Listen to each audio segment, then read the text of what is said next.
What does water mean to you? A drink when you're thirsty? Rain on your skin? The ocean stretching forever? For thousands of years, across every continent, humans have looked at water and seen the same thing. Not just life, but transformation. Let me show you what I mean. If this thread speaks to you, drop a wave in the comments. Every year, the Nile flooded. Not gently, not quietly. The river rose, covered the land, and then just as surely retreated. When the waters pulled back, they left behind fresh black soil, rich earth where crops could grow again. Life born from water.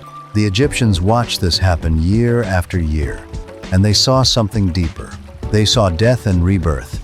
Osiris, their god of the underworld, was killed by his brother, then brought back to life, and water was part of that story. The Nile wasn't just a river, it was a promise written into the land itself, that even in death, there is return. The Greeks believed that when you died, you didn't just disappear. You crossed water. 2 rivers flowed through their underworld. Lethe, the river of forgetfulness. The dead drank from it and let go of everything they had known. Their memories, their loves, their pain. And Styx, the river of oath. The gods themselves swore by it. If they broke their word, they were forced to drink its water and fall silent for a year. Water, to the Greeks, was a boundary, a threshold, a crossing between who you were and who you would become. In India, the Ganges is not a river, she is a goddess. Ganga, mother, purifier. Millions come to her banks not to bath but to be washed. Washed of sin, washed of karma, washed of the cycles of death and rebirth that hold the soul captive.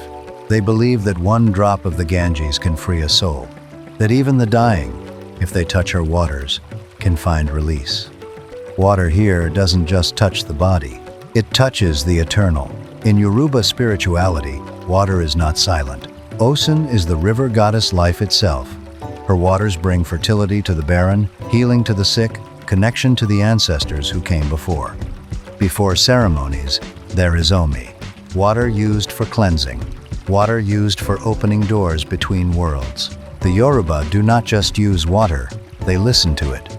Because water is not just an element, it is a voice, a messenger, a way to speak to those who have crossed over. Which of these water traditions speaks to your heritage? Tell me in the comments. In Buddhist practice, water is offered at altars, not for the gods to drink, but as a lesson. Water poured from one bowl to another, it cannot hold on. It must let go. It must flow. This is what the monks meditate on, letting go of attachment, releasing what you hold too tightly, becoming like water unstuck, unburdened, free. They sit near waterfalls not for the sound, but for the teaching. Be like water. Move, adapt, release. Before Egypt, before Greece, there was Sumer, and before anything else, there was water. The Sumerians believed in the Abzu, a vast underground ocean of fresh water. From it, all life came. From it, civilization was born. Enki, the god of wisdom, lived there.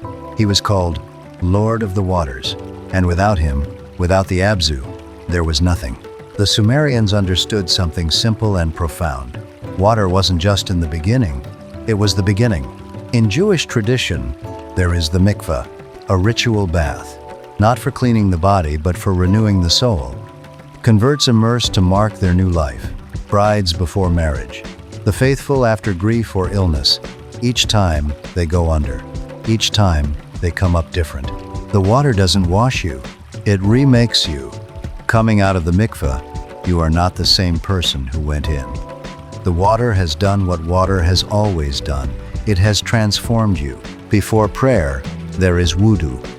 Muslims wash their hands, their mouth, their face, their arms, their feet, not just to be clean, but to be present. Water here is preparation. It wakes you up. It reminds you who you are about to meet. The Quran says, "We sent down pure water from the sky to give life thereby to a dead land." Water is mercy. Water is renewal. Water is the sign that even the driest heart can bloom again. And then, baptism. Jesus stepped into the Jordan River not because he was dirty, but to show the way. Down into the water, up into new life. Paul would later write, "We were buried with him through baptism into death, so that just as Christ was raised from the dead, we too may walk in newness of life. Old self, gone. New self, born. Water. Again, the line between. The thread. Nile. Styx. Ganges. Osun. Abzu. Mikveh. Zamzam. Jordan. Different names. Different gods. Different rituals. But one question, asked by every culture, in every age. What happens when we pass through water? And one answer, whispered across thousands of years. We are changed. If you're just joining, hit subscribe. We pull one thread every week.